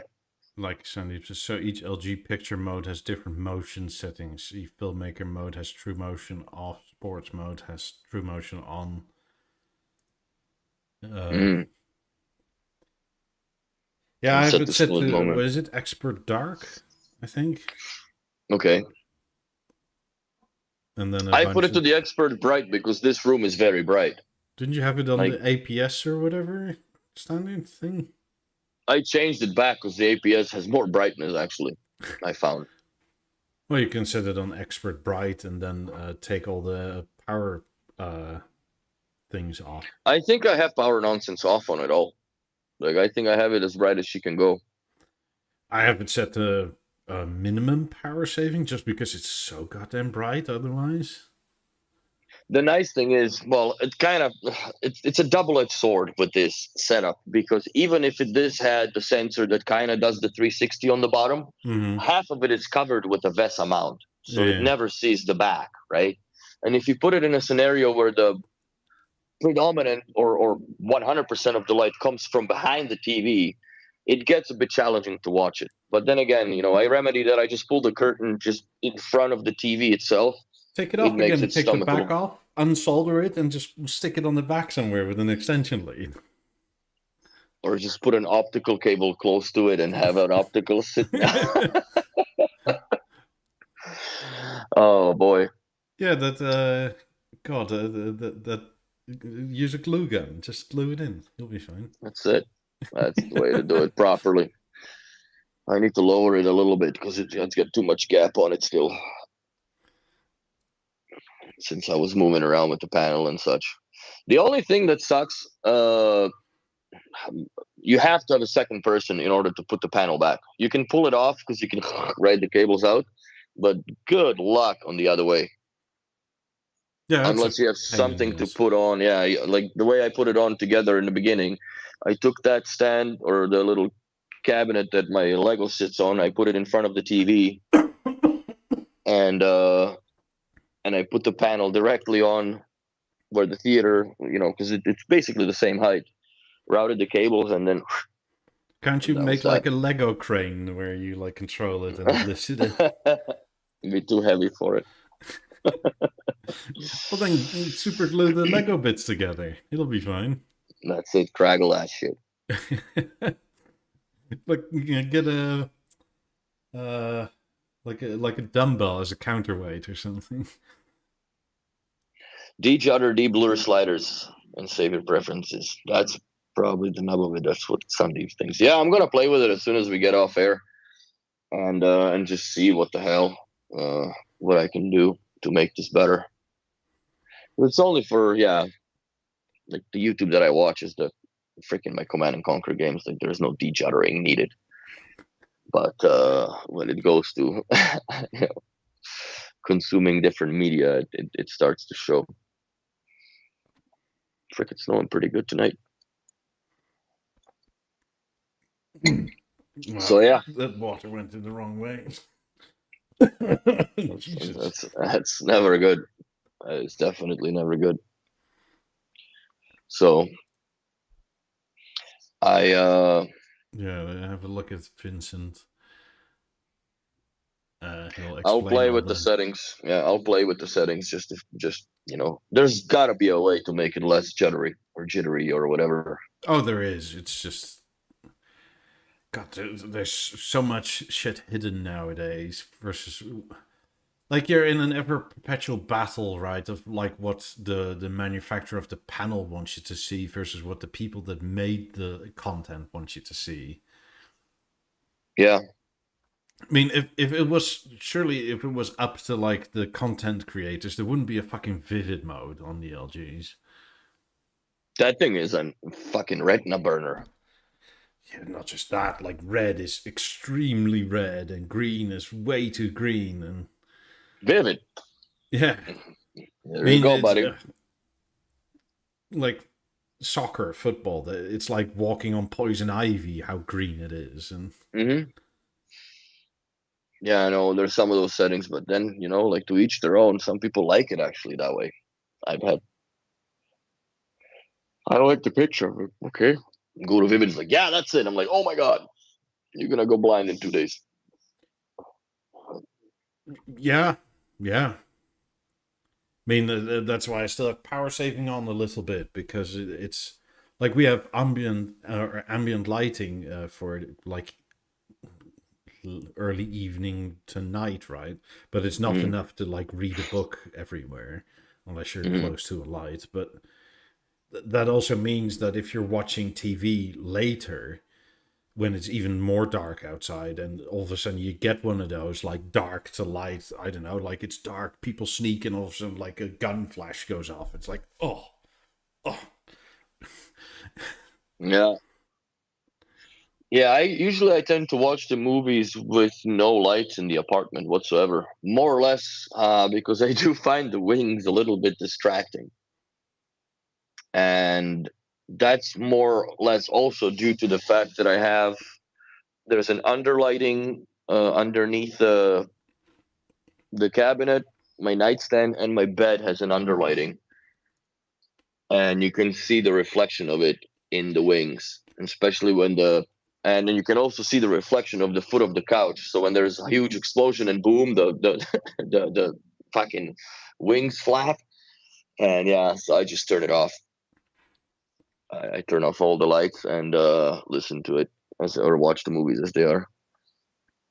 I'm still very impressed with the G2 panel, man. Like the picture quality is insane, insane. yeah, I have a C2. I'm still happy with it. I see no reason to buy anything else. No, I think that like my next one would be most likely in around either a G10 when that comes out in number of years, because there's really no need. Or what happens is I will not bring the theater with me. Maybe I'll sell it here and I'll get another one there if I'm depends on my situation, how I have to deal with shit. But I'm also debating to buy. Maybe I'll just end up with the 77. It'll complement the 90s more once the 90s are out of the box. Yeah, I mean, I saved myself a bunch of headache by like not selling a panel separately and shipping the theater along, but now you run into weird software compatibility regional issues, right? And it's, And that's another thing that I'm considering, because even from Canada to US, shit don't work the same. The Netflix don't work the same because American Netflix and Canadian Netflix are different. The Amazon Prime's different. The whole fucking, like, yes, you can take the thing, but the problem is that once I am in states, it's embedded in the TV. You cannot change the region code. mm-hmm. And at that point, what do I pay a LG technician to like change the region code or pay for a software unlock on a TV that I can just buy again? You know, Yeah, I mean, if you go to like Sam's Club or whatever, you can pretty much buy a G2 or a G3 now for 60. Well, Was I it would like? buy it through the B&O store anyways. Like, fuck, I'm gonna be working there, so I'll just get it. Fuck. I mean, we bought a C3 the other week at Sam's Club because it was on sale, right? And now through Sam's Club, you also get 5-year warranty. Hmm. So, like, it's going into the bedroom, so I didn't particularly care, and it was a Yeah. good price, but I was kind of surprised, like, so, which a thing that in Europe anyway was exclusively through a B&O dealer now comes through like a wholesaler like Sam's Club or Costco. I think Hmm. you could for like 25, $30, you could buy an additional 2 years even. Like, so you have like 7-year warranty. Yeah, that's long enough. I mean, But no granted, matter, I don't think it fully covers burn-in and that sort of thing, but like the actual function of the device. we've had few of those panels that had a bad HDMI input board. But it's to the point where like It's very, after very after few and far five in years, between. you don't even get software updates anymore. No, they just move on, right? I mean, I'm happy they support it for 5 years, which is like pretty reasonable, right? But I don't know. There'll probably be a Disney X or something instead of Disney Plus. But just because it'll run on the new web OS and you can't get it, like you won't be able to get it, and then you have to get an Apple TV or something like that again. Which I honestly think, like for me, I'm consuming stuff that I don't think is gonna go obsolete anytime soon, especially YouTube, right? Like that's Yeah, just I don't see it going anywhere. And even if it does, well, fuck it. I don't think I'll go Apple way. I'll take a Roku player. Uh, yeah. I back in use the a day, Fire Roku Stick had a now. better. Yeah, back in the day, Roku had a better video processing. Or just the overall reviews for video were better than they were from the Apple TV. I could never tell them my 32-inch V1 in the kitchen watching Command and Conquer, but it was a small little ding dong that fit into the back of the TV. It pulled a USB directly off of the board in the V1, so it was happy on its own. Flasher right there, self-contained, awesome. Yeah, I use a Fire Stick now because I think it's the only thing that fully allows HDR10, Dolby Vision, Mm, all that sort of thing. And effectively, I only use it because of the Plex server and having a server. Uh, but in so terms of a picture quality, I don't see a difference between that and the Apple TV personally. no, even like like if you're fully Apple environment, yes, it's much easier because then you bypass. And I then if people do Apple TV, I tend to just delete all the apps out of the LG panel completely and disable the home menus and all this shit. So the TV just behaves like a panel for an Apple TV and let's say a Bell, whatever the B&O. Uh, but that goes into the B&O theater anyways usually. So for puck control. Yeah. Everything else goes into the panel for CEC. But yeah, Apple TV is really I think the best safeguard or future proofer for all your streaming services. And then again, like it's at that point, it's not even a TV problem; it's you problem. If you want it updated, just update the Apple TV, which is a little more cost efficient than replacing the whole fucking panel. That's Yeah, for but damn I sure. mean, OLED will like go. Like it's not LCD anymore. No, I know. Every TV has been born with one foot in a casket and the other one on a banana peel. Let me grab another Well, the LCDs, soda. like you can, the chances of keeping an LCD going for 10 years is a lot greater than an OLED, right? Oh, 100%. Like all it won't outlive plasma. I don't think in any shape or form. I don't think. Well, it's organic, so there is a certain half life that is inside that where phosphorus has a completely different half life rating, I guess, right? Yeah. So I don't know. I don't. I'm not planning. Like if anything, depends where I live. I might just retire the TV to a different room. Which then again, like a 65-inch in a bedroom is just little, completely out of the league. What's a decorum? I don't know. Costs too much. I don't know. I don't even hear it anymore because, like, offline, you're much worse.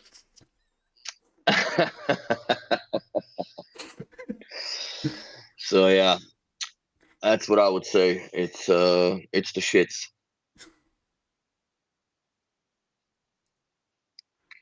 What whole fucking panel? I don't understand. The freaking panel.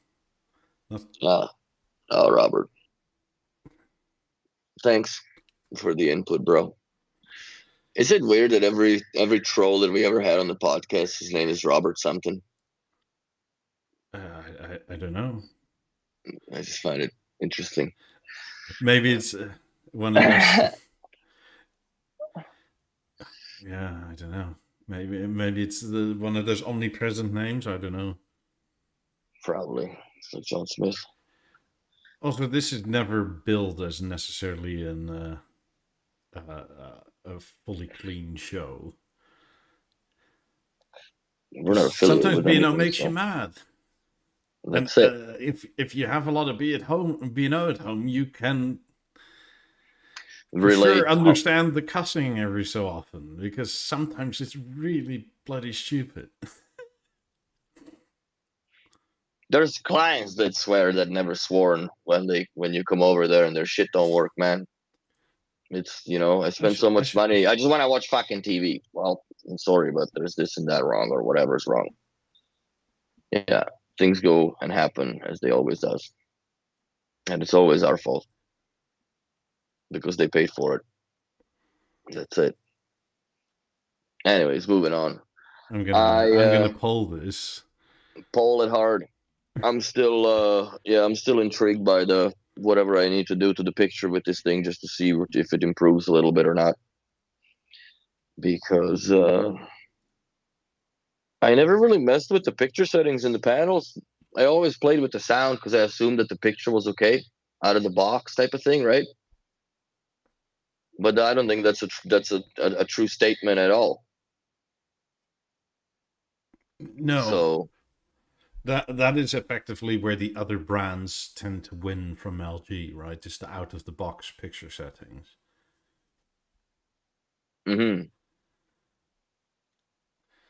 Because like LG is not bad, but it's not as good as like Panasonic or something like that out of the box. Yeah, Panasonic was much better in their picture settings. Yeah, altogether, I think. But it's the same panel, right? So you can more or less get your LG to within 0.5% or something like that. Or maybe Sony now in the last few years, like their out of the box settings are really bloody close to like what is supposed to be like calibrated. So far we're at 67% of yes, and 33 as a sailor. Yeah, I'm one of those. Especially when I bought 50s and they kept on going. Yeah, no, that's like son of a bitch. No, everybody has their son of a bitch moment with B&O, man. Fuck, do I not ever? Especially like when the first. What, maybe, I guess, how many now software versions ago when we were like on 2.1.2 whatever, and you switch from Deezer to YouTube and this goes to a freaking lockout that you can't do shit about for an hour or whatever unless you reset it and you have to bring a hardwire into the house. I recently have had like these weird things, but I don't know if it's B&O or if it's LG, where like if I like my button to like Disney Plus or something, it takes forever. Like it's like everything turns on, the speakers go on, the panel stays black for like 30 plus seconds, and sometimes nothing happens at all. And my button to YouTube, and it's like plop, it's right there, and then that's weird. Disney Plus again, and it's fine. But it's almost like the whole sort of app store is not loading. or not loading certain apps only. And I don't understand what's going on. Yeah, I've had that happen maybe a few times that I remember. Well, it's been Changing. especially a thing in the last 2 weeks or so where I've noticed, where you just, uh, Well, there's a new software update that just came out about the same time frame you're talking about on the LG panels. yeah, so Maybe 3 weeks ago that I got mine. Was someone like 4.4 something? yeah, I think 4.40 something or other, yeah. Yeah. So that's I don't and fuck, like they don't give you release notes either on this. No. Like, and that's a big company. There should be somewhere they publish that on maybe on their internal, not even internal, but like there has to be somewhere on the website in a blog or some damn thing to say what the hell they've improved. You'd hope so, but I don't know. It's just new number, bigger, better. Because sometimes these updates just do worse than they do good Oh, on absolutely, average. especially when in conjunction with B&O. Hmm. Because I have a feeling sometimes B&O tailors it to the LG side, and then LG changes stuff without letting anybody know, and then it's all different. And then it no work so good, no mo.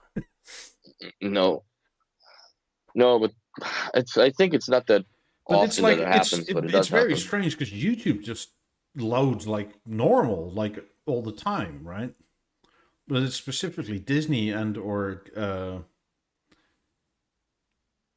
Do you think it's something malicious on the LG says? Like, I don't like Disney's fucking. We're gonna make them wait. I don't know. I think it's a software issue, quite honestly, because it's not loading. Because if you go YouTube and as soon as it says YouTube and you press Disney Plus again, it's like whoop, Disney going. Hmm. So it's not that it's slow; it just doesn't want to do it from a dead stop or something. Or has an issue with the source call on that particular Yeah, something like that. source. Because That also, makes recently I've zero noticed sense. that YouTube in the last 3 4 days, even when you turn the TV off and you press my button YouTube again, it just is still where you left off.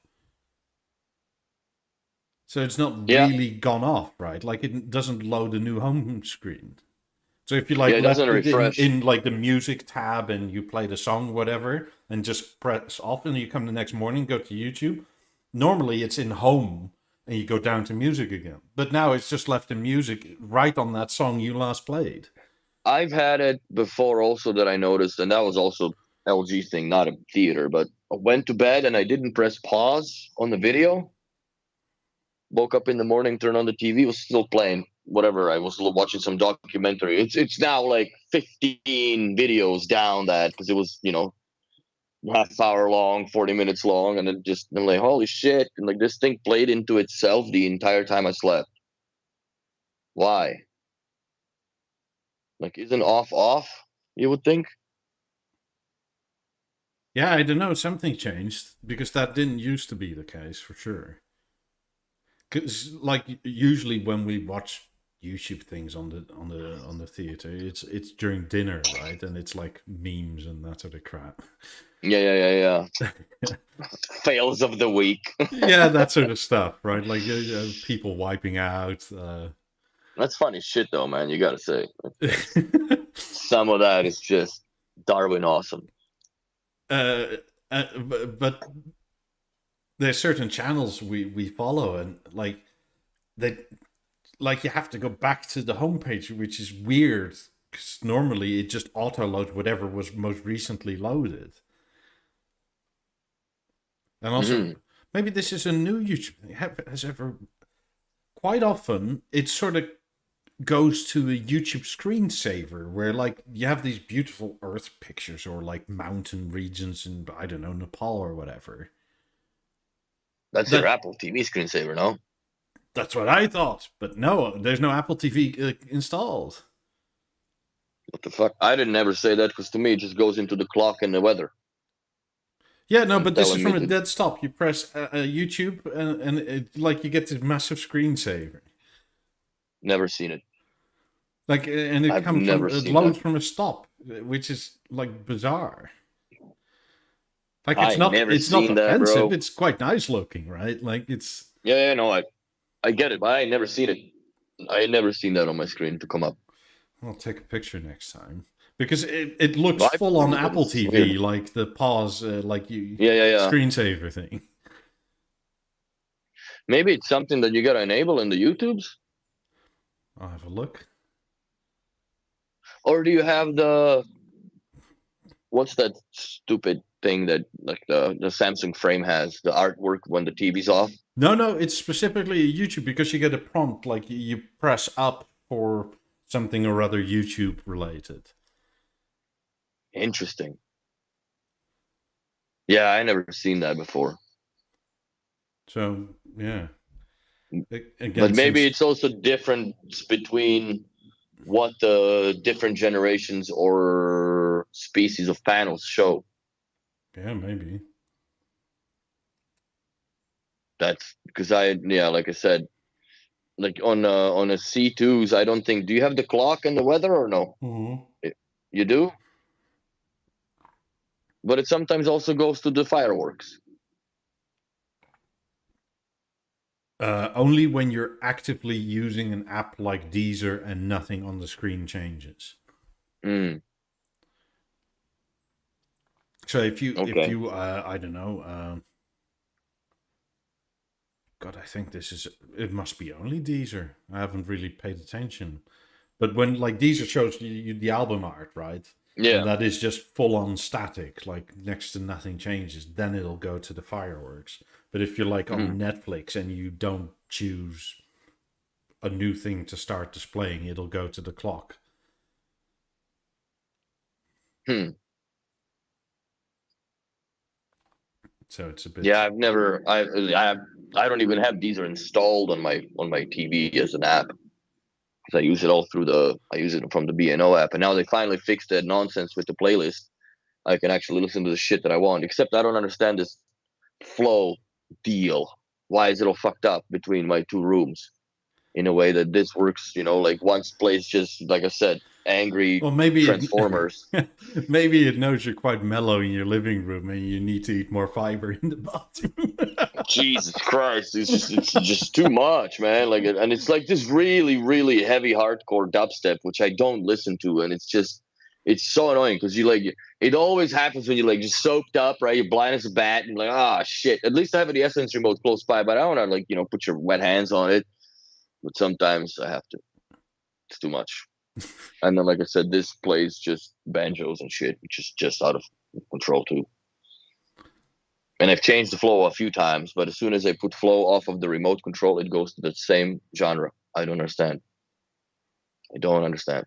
Yeah, I don't really use Flow. I use my Well, I playlists. had to use flow because the playlist wouldn't work for a while. So now I can just put a playlist on and then be happy because it actually loads in both the same. But I wonder if they're ever going to address the fact that if you, let's say, turn off the theater that was the source, it should just mute itself and play into other speakers that were joined into it. Because right now it doesn't. If you just turn off the theater, the emerge in my bathroom goes off too. Everything goes off that was connected to it. Yeah, But M3s, if you do it the other way, like with the ASC platform, then they don't shut off. I think that's probably the better way to do it. You think so? Yeah.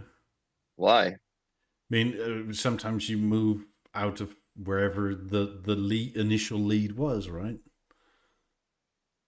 Well, yeah, like let's say I just I want to shut the TV off, but I still want to listen to that same thing in the bathroom, right? Like it Yeah, should still exactly. keep going, but it doesn't do that. It just turns off. Yeah, so I mean, the AC way was the better way to do it. Yeah. Of course, now I understand. Like Yes, if I no, I shut agree. off the lead, like why would the following also shut off necessarily? Like I understand their logic. Well, Like there because you is just an turned off the all lead off speaker, button, but I'm specifically not using it. right? Well, that's the thing. Like, what if I'm just, I was listening to stuff in the kitchen, then I go to the bedroom and like, I'm just gonna go to bed, but I'm still listening to, let's say, it's a podcast or stand up or something, right? That has a continuity that you want to listen to, and then you just turn off the downstairs. Why would you have to reactivate that source upstairs where you are, where you can just leave that play till it, and set that timer to go to sleep? Yeah, I mean, I was laying in bed the other night, and I told the missus like my idea of multi-room is my old idea, and it's still the best. Just get massive speakers in your living room and just turn it up. It never fails. Oh God, yeah. Well, 2 pairs of 50s and 2 pairs of 17s. Yeah, that's a lot. Plus a Lab 19. The other 19 is not doing anything. It's still like No, just sitting. Oh, it's actually sitting right here. no, you should just pair it with your 18s.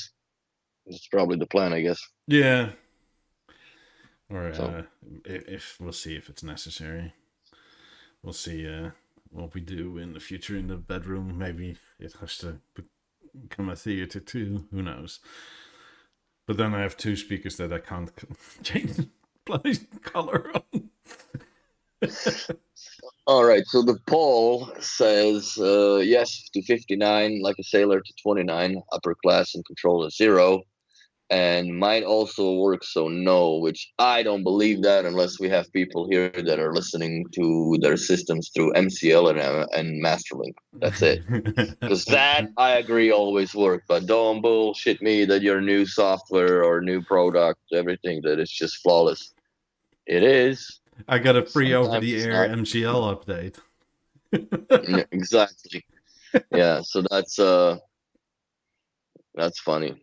Yeah, everybody has their frustration with this brand, but overall, it's hard to imagine yourself living without it now. So, Exactly, I wouldn't want to. no, I mean, then again, it's also a nice stress release every so often. it is. At least you're doing it at like things, not people. Yeah, Like your speakers won't just shout back at you. that's it.